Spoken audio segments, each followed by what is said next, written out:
આ પોસ્ટમોર્ટમ રિપોર્ટમાં 42 ઈજાઓ બતાવવામાં આવી છે. વાહન અકસ્માતના કારણે 42 ઈજાઓ શરીરના આગળના ભાગે છે, પાછળના ભાગે છે અને ગુદા જેવા પ્રાઇવેટ ભાગે છે.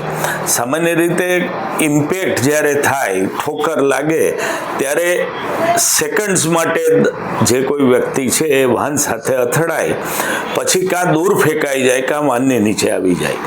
દૂર ફેંકાઈ જાય તો કોઈ બોથડ પદાર્થ જેવું કે રેલિંગ છે લોખંડની કે દિવાલ સાથે ભટકાણો હોય તો બે જગ્યાએ આગળ અને પાછળ તો ઈજા થઈ શકે.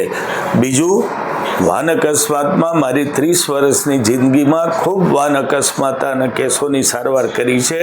આવી 42 ઈજાઓ જોવા મળે એવું હું પહેલી વાર જોઈ રહ્યો છું. કુલ 42 ઈજાઓ મૃતકના શરીર ઉપર છે.